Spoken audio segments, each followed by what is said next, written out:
Hello and welcome back to the channel.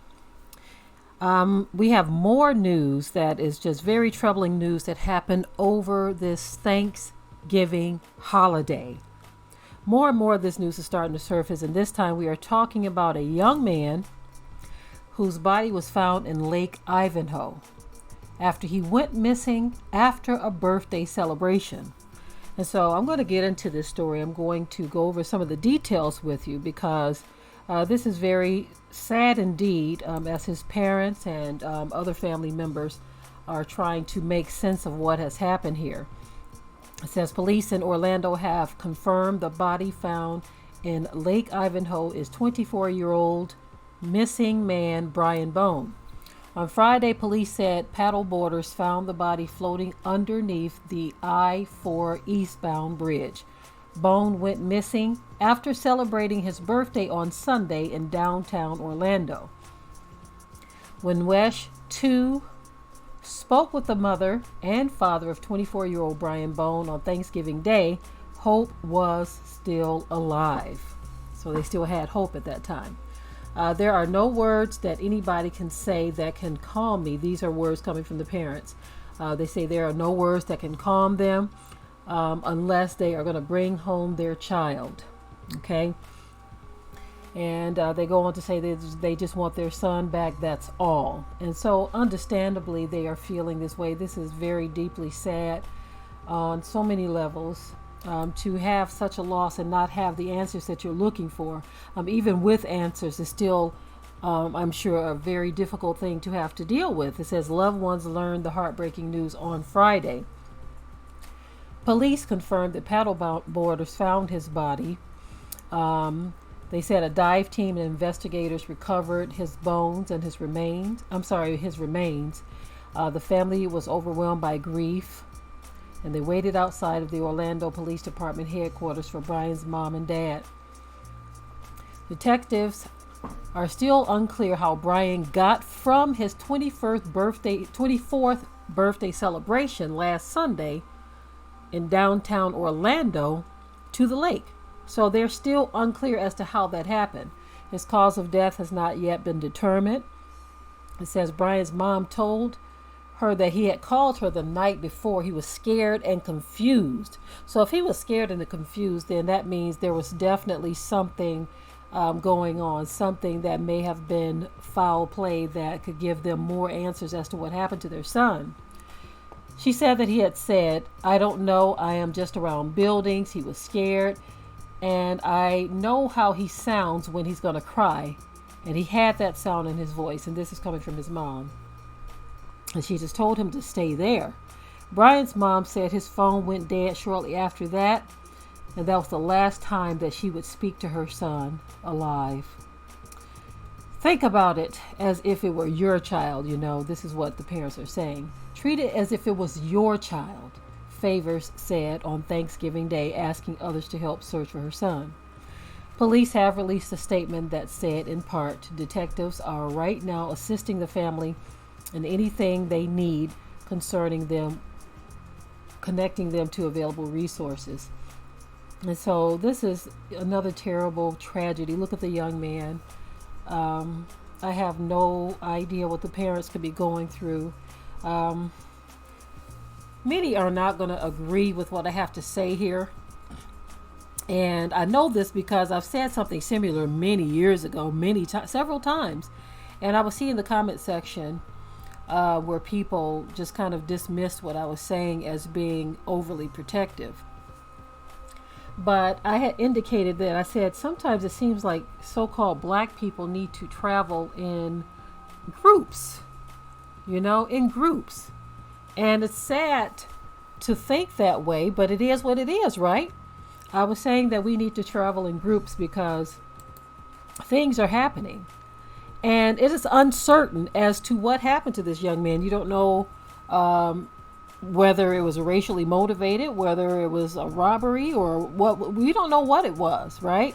And we cannot assume that it was racially motivated. But if someone were to think that that was a possible reason, then they have that right to think that because of the history of this country. Because of the history of this country.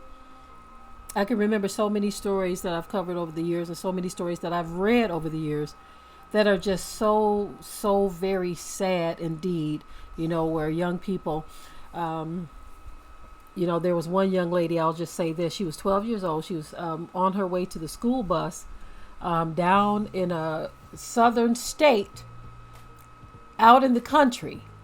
She was actually on her way to her bus route. Okay. And they said that they found this little 12-year-old black girl dead on the side of the road, having been hit by a car, and the driver fled the scene. And so most people would kind of know that something very fishy happened there, that it was probably racially motivated based on the history of this country. She's down in the South, country road, 12-year-old kid on her way to her bus stop, and she was hit by a car and left there for dead. And so to assume that that was racially motivated, you would probably be right in your assumption, because we had something very similar almost happened to us up in Michigan. It wasn't even a southern state. And I've shared the story so many times of how these two young white males in a pickup truck tried to run us down when we were walking down the street in the country road, on the country road where we lived. It was a gravel road, should I say. And they thought it was funny because we had to leap out of their way to keep them from hitting and killing us, right? We had to leap out of the way. They thought it was funny, you see. And so I don't know what the situation is with this young man.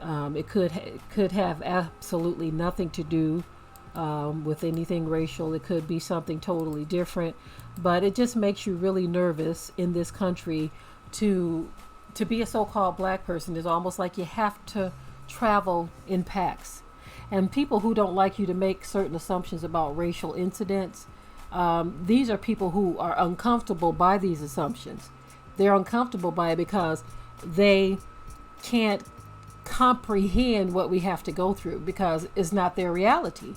If a person is used to just living life just free and happy-go-lucky, and they don't have to worry about incidents with the police, they don't have to worry about racial incidents where somebody's targeting them for their skin color, they get frustrated hearing these things because they're like, you don't know that though. Of course we don't know that.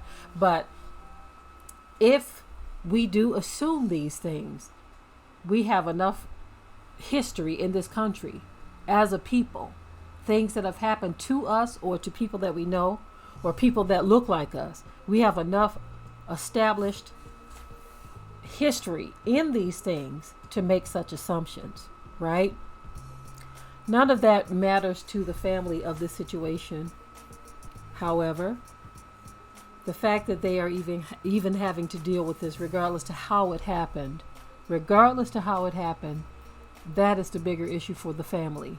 Of course, if the details were to show what it was, whether it was somebody of his own race who took his life, whether it was an accident, whether it was someone of another race, regardless to what, and I'm reiterating this for a reason, because we don't know how this young man lost his life. I'm just trying to make the point that regardless to how it happened, if the parents ever find out what it was, it will never bring their son back, regardless to what the circumstances were. Knowing will definitely not soothe any of the pain that they are feeling as a result of this horrible tragedy. Anyway, I am done with this story. In the comment section below, remember to keep it tight and keep it right, but until next time. We hope you liked today's topic. Please leave your comments below. If you haven't already, subscribe to the channel, share it, like this video, and with that, we're out. Be sure to ring the bell to be notified of new uploads on this channel, and also comment, share, like, and subscribe.